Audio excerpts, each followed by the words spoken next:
Bonjour à toutes et à tous.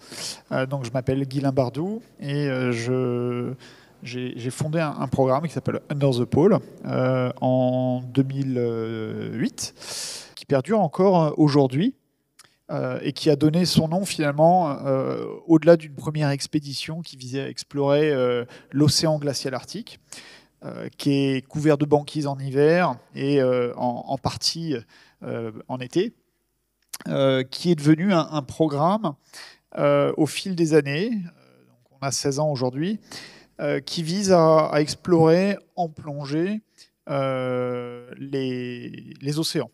Alors c'est vaste, grand sujet, on ne fait pas ça tout seul, on fait ça évidemment en collaboration avec d'autres personnes, d'autres organisations, le monde de la recherche en particulier, le CNRS, avec un programme dans lequel on est engagé depuis 2021, dans le cadre de la décennie des Nations Unies pour les sciences océaniques, un programme qui s'appelle Deep Life. Et donc en plongée, on étudie les écosystèmes dits profonds de la zone mésophotique. C'est un terme qui désigne ces écosystèmes qu'on va donc retrouver, on dit en dessous de 30 mètres à peu près, jusqu'à 100, 150 et parfois même un petit peu au-delà.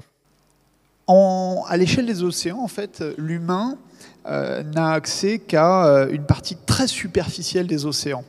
Mais c'est déjà beaucoup. Les océans peuvent être très profonds, pas loin de 11 000 mètres de profondeur au fond de la fosse des Mariannes, mais les plaines abyssales qui peuvent être en moyenne à 4 000, 5 000 mètres, ça dépend des océans, mais donc très très profonds. Donc à cette échelle-là, évidemment, la zone accessible à l'humain en plongée, elle est très restreinte.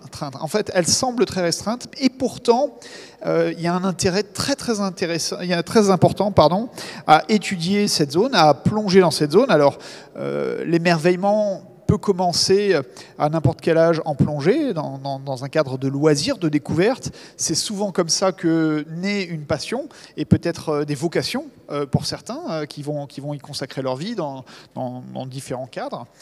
Ça présente un intérêt tout particulier. Pourquoi ? Parce qu'en fait, cette zone de 0 à 200 mètres de profondeur, ça reste quand même la zone qui est directement en contact avec l'humanité, qui vit en surface, alors qui navigue en surface sur des bateaux, mais surtout sur tous les littoraux de la planète, sur tous les continents.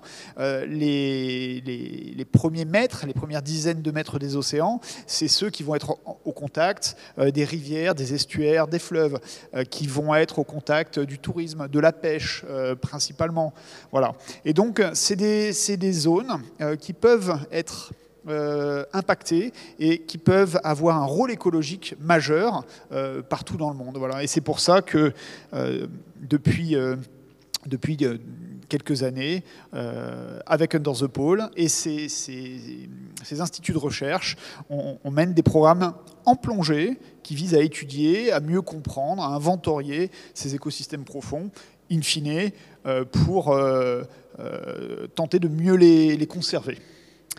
Cette partie superficielle des océans, on peut l'explorer, mais ça reste quelque chose qui peut être compliqué. Et je dis souvent, plus c'est loin, plus c'est nord ou sud, plus c'est dans des régions isolées, en dehors des grands axes de navigation, de circulation, plus c'est complexe. La caricature, un peu l'emblème d'ailleurs souvent de l'exploration, c'est les zones polaires. D'ailleurs, les zones polaires ont été les dernières en surface terrestre à avoir été découvertes. C'était au début du XXe siècle, les grandes expéditions polaires. Pourquoi ? Parce que tout simplement, c'est très complexe, parfois même dangereux. C'est des expéditions qui, à l'époque, prenaient plusieurs années pour les découvrir. Et en fait, aujourd'hui, il y a d'autant plus, je dirais, d'enjeux d'y mener des programmes d'exploration, des programmes de recherche, parce que ça reste l'océan Arctique, l'océan Antarctique, les zones les moins bien connues des océans. D'une certaine manière, cette difficulté, c'est aussi une opportunité, c'est une chance parce qu'il y en a pour des siècles et des siècles et des siècles. Et en fait, l'exploration, la découverte, elle est perpétuelle, ça ne s'arrêtera jamais. N'en déplaise à quelques grincheux qui parfois disent que tout a été découvert. Bien sûr que non, en fait. On peut toujours regarder les choses avec un regard nouveau, on peut toujours regarder plus près, plus loin, grâce à l'évolution des techniques, à l'expérience des aînés. Et finalement, c'est cette opportunité qu'on a saisie avec certains de ces chercheurs du CNRS. Je citerai Laetitia Edouin ou Lorenzo Bramanti, qui sont deux chercheurs du CNRS avec qui on travaille aujourd'hui. Et par exemple, dans les années 2018, 2019 et 2021, on a travaillé en Polynésie française sur la thématique des coraux profonds. On les a étudiés jusqu'à des profondeurs parfois importantes. On a découvert un corail qui vivait à 172 mètres de profondeur. C'est celui qu'on voit sur la photo. Mais en fait, d'une manière plus générale, ce qu'on s'est rendu compte en prenant le temps de cette exploration un peu en dehors des sentiers battus. Au demeurant, en Polynésie, il fait chaud, c'est une destination touristique connue, et pourtant, il travaillait en grande profondeur, dans la zone des 100 mètres par exemple, parfois plus, parfois moins, c'est pas si courant que ça. Et du coup, quand on y passe du temps, quand on multiplie les plongées, on fait des découvertes scientifiques. Je donne deux exemples que j'aime bien citer. Les récifs coralliens, souvent, on pense que la plus grande diversité d'espèces se situe proche de la surface. Tout le monde a vu ces belles photos de récifs coralliens proches de la surface, avec des couleurs importantes. C'est d'autant plus vrai dans l'ouest du Pacifique, dans l'Indo-Pacifique, où on a la plus grande diversité d'espèces. En réalité, ce qui a été montré, c'est qu'en Polynésie française, en tout cas, mais peut-être que c'est une idée qu'on peut développer à d'autres régions, il faudra l'étudier pour cela, la plus grande diversité des espèces coralliennes se situe en profondeur, en dessous de 40 mètres, et précisément dans la zone entre 40 et 60 mètres de profondeur. Autre chose, vous avez peut-être entendu parler du blanchissement corallien. C'est un phénomène qui fait mourir les coraux quand la température de l'océan est trop élevée, de manière un petit peu durable, pendant plusieurs semaines. C'est un phénomène préoccupant, parce qu'il risque d'impacter les récifs coralliens à l'échelle de la planète, avec toute l'écologie qu'il y a autour de ces récifs coralliens. Les programmes d'études ont montré qu'il n'y avait pratiquement pas de blanchissement corallien en grande profondeur. Voyez. Donc derrière, il peut y avoir une notion d'espoir, mais encore faut-il que ce ne soit pas une menace future. Voilà. Et donc peut-être avec des mesures de conservation à mettre en place aujourd'hui, de manière à ce que ces refuges, entre guillemets, perdurent demain. Un mot sur ces expéditions. Souvent les expéditions, l'exploration en général, c'est quelque chose qui fascine, qui fait rêver à juste titre, parce que je crois que c'est quelque chose qui est profondément humain. Chercher des réponses à toutes les questions qu'on se pose, et c'est finalement, quand on aborde la question de l'exploration par ce biais-là, c'est quelque chose qui est profondément universel. Ça nécessite énormément de ressources. C'est aussi pour ça que les expéditions lointaines, polaires, ou en grande profondeur, y compris en Polynésie française, qui est pourtant une destination touristique importante, ça reste relativement rare parce qu'il faut des moyens techniques, il faut des moyens matériels, il faut des moyens logistiques, il faut des moyens humains, il faut des sous pour faire fonctionner tout ça. Et le temps de la science étant souvent un temps long, ça en fait des programmes complexes. Et c'est pour ça que derrière ces grandes missions, finalement, c'est vraiment la notion de travail d'équipe. Il y a beaucoup de métiers, et ça c'est aussi un message fort, je pense, pour les plus jeunes qui nous posent parfois la question comment peut-on envisager de partir sur ces missions. Il y a plein de métiers. Il faut évidemment des scientifiques et des plongeurs, mais il faut aussi plein de métiers support pour faire fonctionner tout ça. C'est des marins, c'est des cuisiniers, c'est des médecins, c'est des caméramans, c'est des techniciens, c'est plein de métiers qui font que finalement, quelle que soit la taille du projet, il y a toujours des équipes importantes derrière. Et le dernier point que je voulais aborder, c'est celui-ci. C'est la finalité en fait, de ces programmes. Mobiliser des moyens importants, c'est bien, mais je pense que ça trouve encore plus son sens si ça sert une cause plus grande que le projet lui-même. C'est tout l'intérêt, je pense, de ces collaborations qu'on mène, par exemple, entre Under the Pole et le monde de la recherche, donc le CNRS pour la France, mais c'est des programmes qui dépassent la simple France. C'est des projets internationaux où finalement, chaque institut, chaque chercheur va apporter des ressources, des compétences, un regard, une expertise qui vont chacun nourrir des questions, des grandes questions. Et en prenant le temps de cette science longue, on va pouvoir, in fine, apporter des réponses à des questions profondes qui nécessitent, à des questions contemporaines importantes qui nécessitent de déployer tous ces moyens. Derrière, l'objectif, c'est de partager ce travail. Je dis souvent que la science n'a de sens que si elle est diffusée, évidemment. Donc c'est un partage. On voyait des images avec des jeunes, des gamins, c'est des scolaires. C'est un travail que nous, on fait partout. Ça peut être un travail avec le grand public, par exemple, en partageant aujourd'hui avec vous cette passion qu'on peut avoir. Et puis, c'est aussi un travail qui se fait à un niveau institutionnel, par exemple dans les grandes organisations, les grandes ONG, pour faire remonter ces connaissances scientifiques, les partager, les diffuser, les pousser, pour que, in fine, petit à petit, les choses bougent. Voilà. Et petit clin d'œil pour terminer sur cette photo, on est au Groenland, c'est un chasseur inuit. J'aime bien aussi toujours rappeler que les peuples autochtones ont souvent des cultures évidemment différentes, en particulier quand on est au Groenland, mais aussi un regard sur leur environnement dont on peut s'inspirer, et en fait qu'il est toujours intéressant d'intégrer dans ces plans de conservation. Voilà. Je vous remercie, on sera tout à l'heure pour répondre à vos questions par ailleurs.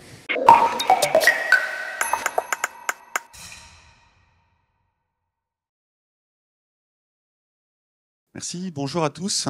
Donc je suis Joachim et je vais essayer de vous montrer pourquoi mieux s'intéresser, mieux comprendre et mieux s'occuper de l'océan est nécessaire à notre bien-être. Quand on parle d'océan, vous pensez peut-être souvent à ce genre d'image, donc une côte sauvage, la mer, les vagues.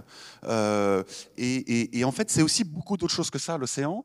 C'est de la biodiversité. C'est tout ce qui est en dessous, tous les êtres vivants, animaux, végétaux, qui constituent l'océan, qui peuvent être microscopiques ou qui peuvent être très grands, comme vous voyez ici, les récifs coralliens.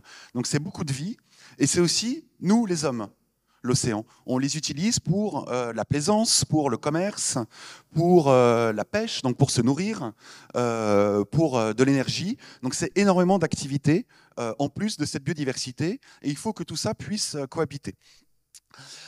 Et une chose qu'il faut vraiment mesurer, c'est que nous, les scientifiques, on parle souvent d'un seul océan. Parce que si on regarde sur cette projection, vous pouvez vous rendre compte qu'en fait, les bassins océaniques sont tous reliés.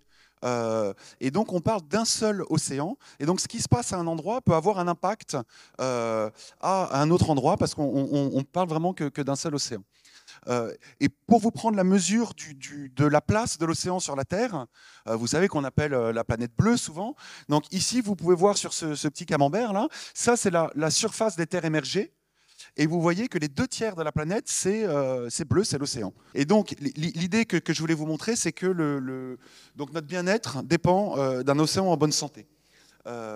Et l'océan fournit un certain nombre de services en plus de ceux qu'on a vus. Par exemple, il produit la moitié de l'oxygène de la planète. Grâce à des organismes photosynthétiques microscopiques qui sont dans l'océan. Et c'est bien plus que les forêts amazoniennes, par exemple. Également, la biodiversité qui est dans l'océan joue un rôle, ce qu'on appelle la pompe à carbone, et ça permet de réguler le climat et de capter une grande partie de nos excès de CO2 qu'on émet dans l'atmosphère à travers de nos activités. Et donc l'océan est un moteur de la régulation du climat, et donc perturber ces mécanismes ne fait qu'accélérer le changement climatique. Et également, donc pourquoi, on l'a vu tout à l'heure, pourquoi on a besoin de l'océan pour toutes ces activités humaines qui doivent cohabiter en 3 dimensions dans l'océan. Mais à cause de tout ça, l'océan est menacé.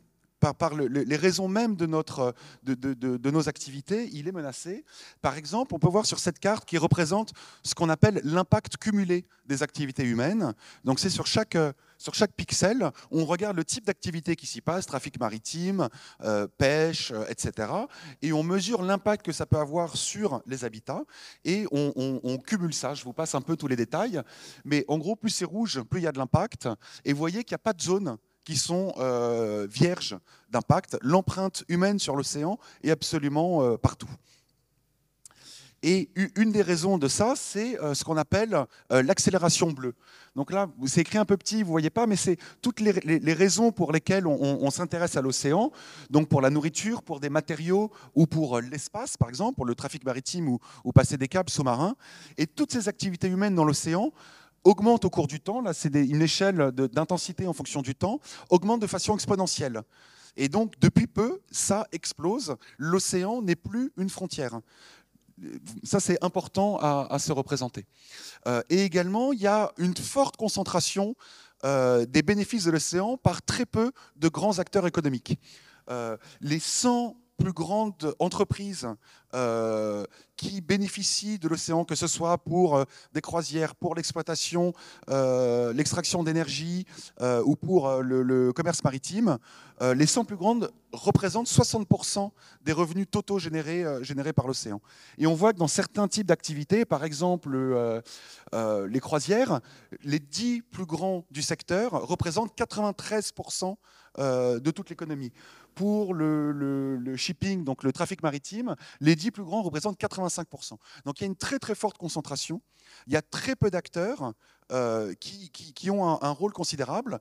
On peut s'en offusquer et on peut aussi se dire, par contre, si on arrive à les entraîner vers du mieux, vers des pratiques plus durables, eh ben avec peu d'acteurs, on peut changer beaucoup de choses. Et des solutions existent. Comment on peut faire ? Il y en a un grand panel. Il peut y avoir plein de choses qui sont sectorielles, mais il y a une chose qui est multisectorielle qui s'appelle les aires marines protégées. Ce sont des zones en mer qu'on délimite où on va réguler les usages marins sur une zone, sur un territoire, dans un espace géographique, dans le but de mieux conserver la biodiversité et donc d'avoir des bénéfices à l'extérieur. Et une aire marine protégée, elle peut bénéficier à l'intérieur de l'aire marine protégée, plus de biodiversité, et ces bénéfices peuvent s'exporter. Donc il peut y avoir une exportation de poissons, par exemple, et ça va permettre de régénérer les milieux alentours, et ça peut bénéficier, par exemple, à la pêche. Or, il se trouve qu'il y a différents niveaux de protection dans les aires marines protégées en fonction des différents types de régulation. Et selon le niveau d'une aire marine protégée, selon le niveau de protection, on n'a pas les mêmes bénéfices d'une aire marine protégée. Donc ça, c'est la situation d'hier, où il y avait beaucoup de biodiversité. Aujourd'hui, très peu. Le facteur principal de l'érosion de la biodiversité en mer, c'est la surpêche. Et vous voyez que quand on est en protection intégrale, s'il n'y a pas d'extraction marine, on a une grande efficacité des aires marines protégées. Et plus le niveau de protection est faible, donc plus il y a des usages impactants qui peuvent être autorisés à l'intérieur de l'aire marine protégée, moins on en a des bénéfices. Donc la reconnaissance de tout ça fait que dans les négociations internationales, les aires marines protégées et leur niveau de protection sont devenus un mécanisme auquel les pays se sont engagés à établir. Par exemple, il y a la COP biodiversité, comme vous connaissez tous, je pense la COP climat. Il y a plein de COP en fait, il y a la COP climat, la COP biodiversité, la COP désert. Donc la COP biodiversité, les pays se sont engagés à protéger, à recouvrir leurs eaux de 30% d'aires marines protégées d'ici 2030. En Europe, ça a été décliné par 30% d'aires marines protégées, dont un tiers, donc ça fait 10%, en protection stricte, où c'est des zones sans extraction, sans pêche, sans extraction de sable, sans extraction de minerais. Et en France, ça a été décliné dans la stratégie nationale pour les aires marines protégées, la même cible, 30% d'aires marines protégées, dont un tiers en protection stricte. Alors la France l'appelle forte, mais ça se veut à peu près la même chose. Et la France, il faut se rendre compte que c'est un acteur important sur la scène internationale de la politique des océans, parce que c'est le deuxième territoire maritime mondial, juste derrière les États-Unis. Ça se joue à très peu, et c'est considérable, et bien évidemment en très grande partie par les territoires d'outre-mer. Et donc, quand on regarde la protection et les aires marines protégées en France, la France a déjà rempli sa cible de 30%. Donc c'était pour 2030, on peut se dire, bah super, le travail est fait, on a déjà 30%. Quand on regarde après dans le détail par niveau de protection, on se rend compte qu'il y a encore un peu de boulot. Par exemple, en Méditerranée, la France revendique 60% de la Méditerranée française recouverte par des aires marines protégées. Mais si on regarde le niveau de protection, on se rend compte que la protection intégrale, celle qui est vraiment la plus efficace, on est à 0,1%. En Atlantique, Manche-Mer du Nord, 40% de couverture en aires marines protégées. Et si on regarde la protection stricte, c'est 0,01%. Donc en fait, on a énormément d'aires marines protégées, mais qui protègent peu, voire pas du tout. Dans la plupart des aires marines protégées, on peut faire exactement la même chose à l'intérieur qu'à l'extérieur. Donc la plupart n'ont de protégé que le nom. Et ça, c'est donc dans les eaux sous juridiction nationale. C'est les eaux où les pays peuvent établir des aires marines protégées. Or, il se trouve que la moitié négligée de notre planète, c'est ce qu'on appelle la haute mer. C'est les eaux au-delà des juridictions nationales. Et si on retourne sur ce graphique, vous allez voir que c'est la moitié de la planète, parce que tout ça, c'était l'océan. Et cette partie qui est un peu plus bleu foncé, c'est la haute mer. Donc c'est les eaux au-delà des juridictions nationales, où jusqu'à peu, c'était impossible d'établir une aire marine protégée, parce qu'aucun pays ne pouvait forcer un autre pays à des réglementations, parce que c'est une zone qui appartient à tout le monde et qui n'appartient pas à un pays. Et donc ce qui s'est passé, c'est qu'il y a eu, ça a duré près de 15 ans, des négociations aux Nations Unies pour créer un traité sur la haute mer, qui est en fait pour un traité sur la conservation et l'utilisation durable de la biodiversité en haute mer. Donc, je vais vous passer un tout petit bout de film qui, moi, m'émeut à chaque fois que je le regarde. J'en ai les larmes aux yeux parce que j'ai participé à ces négos au nom du CNRS. Et ça, c'est la fin quand on a... Voilà. Après énormément d'années de négociations, enfin, il y a eu l'accord sur le traité de la haute mer. Et donc, les pays, c'était pas facile. Et c'est un exemple que le multilatéralisme peut encore fonctionner. Et donc, c'est important à montrer. Donc, ça y est, ce traité existe. Maintenant, il doit être ratifié par chacun des pays, doit être signé. Il y a tout un mécanisme juridique qui est en place. Mais en tout cas, ce traité existe. Et donc, maintenant, on pourra, une fois que tout c'est ratifié, établir des aires marines protégées en haute mer. Un autre enjeu de ces eaux sous juridiction nationale, au-delà des juridictions nationales, c'est les grands fonds marins. Et donc, dans les grands fonds marins, il y a énormément de biodiversité qu'on découvre à chaque fois qu'on va faire des explorations. Et Mathilde vous en parlera mieux que moi juste après. Or, il se trouve qu'il y a des velléités d'exploitation de ces grands fonds marins avec des volontés d'aller en extraire des minerais qui pourraient être utiles pour des batteries électriques. Et donc, on veut immerger au fond de la mer des engins comme ça qui vont racler le fond pour créer des mines, pour en extraire les minerais. Or, il se trouve qu'on pourrait utiliser la biodiversité des grands fonds marins de manière plus intelligente. Les espèces marines, la biodiversité marine est utilisée depuis très longtemps dans le développement économique avec ce qu'on appelle le biomimétisme. Et donc, par exemple, on peut extraire de la biodiversité des molécules qui permettent de recoller des os pour la médecine. On peut s'en inspirer pour créer des casques aux militaires, etc. Donc, il y a plein d'utilisations de la biodiversité qui n'est pas impactante. Et pour la biodiversité qu'on trouve dans les grands fonds marins, qui est extrêmement particulière, on pourrait s'en inspirer pour créer des activités économiques qui n'auraient pas d'impact sur les grands fonds marins. Et donc, on pourrait tout à fait continuer d'utiliser de manière durable la biodiversité sans l'impacter. Voilà. Et donc, pour conclure, j'espère que je vous ai fait passer ce message, que protéger l'océan, c'est protéger notre mode de vie, nous protéger nous-mêmes, et on doit tous être concernés. Merci.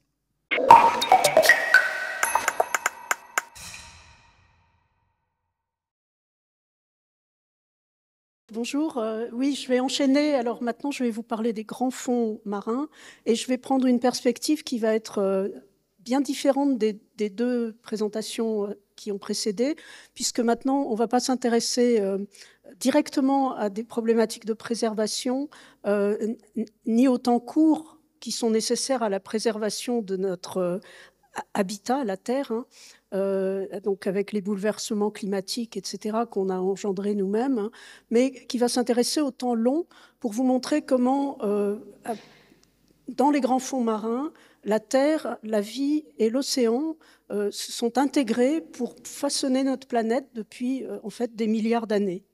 Donc le titre de ma présentation, c'est « La Terre du fond des mers ».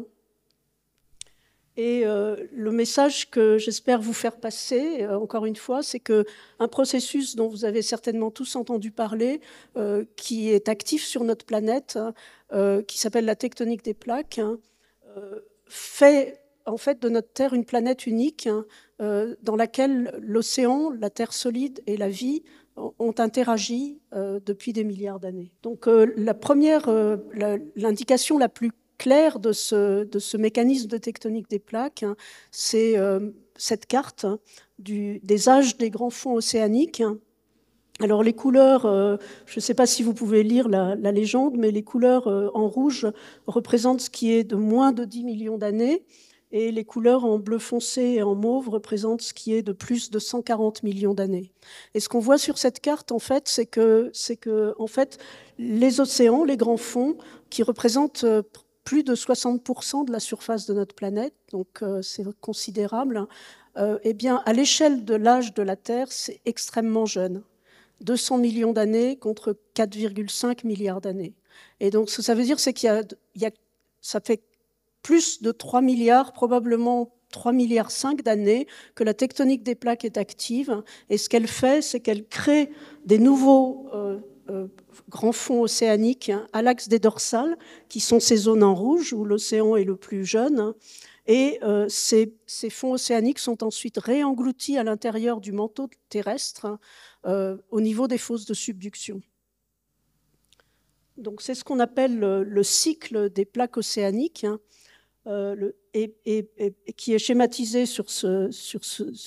ici sur cette slide, hein, où on voit la dorsale où les nouvelles plaques se créent, les nouveaux grands fonds se créent, et les subductions dans lesquelles ces grands fonds, avec tout ce qui sont réengloutis à l'intérieur de la planète.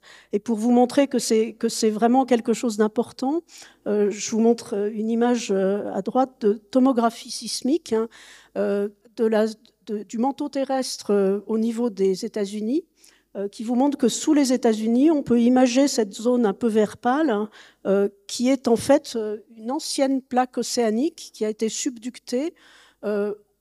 La fin de cette subduction est datée d'environ 80 millions d'années, donc elle s'est subductée sous la Californie entre 100 et 80 millions d'années à peu près. Mais il faut imaginer que ça, c'est relativement récent, mais que depuis 3,5 milliards d'années que la tectonique des plaques existe, ce phénomène se reproduit, ce qui fait que le manteau de notre Terre, hein, qui donc va jusqu'à 2800 km sous nos pieds, est fait de l'accumulation de plaques océaniques qui ont été recyclées. On parle de recyclage, d'accord ? Et maintenant, ce que je vais vous montrer, c'est qu'en fait, la formation de ces plaques océaniques au dorsal, et puis ensuite toute leur évolution sur le fond de la mer jusque dans les subductions, eh ben, c'est l'occasion pour les roches d'interagir avec l'océan et avec la vie et d'être modifiées par ces interactions, ce qui fait que le résultat de ces modifications est réenglouti à l'intérieur de notre Terre. Et de ce point de vue-là, on peut vraiment dire que notre Terre est une planète façonnée par la vie, jusqu'à des milliers de kilomètres sous nos pieds. Donc, les dorsales océaniques sont en fait le plus grand système volcanique terrestre. Il y a à peu près 70 000 kilomètres de dorsales, hein, qui font tout le tour de la Terre. Hein.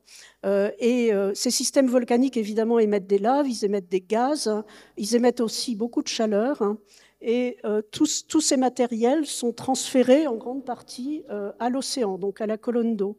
Et le mécanisme qui permet ce transfert, c'est ce qu'on appelle l'hydrothermalisme.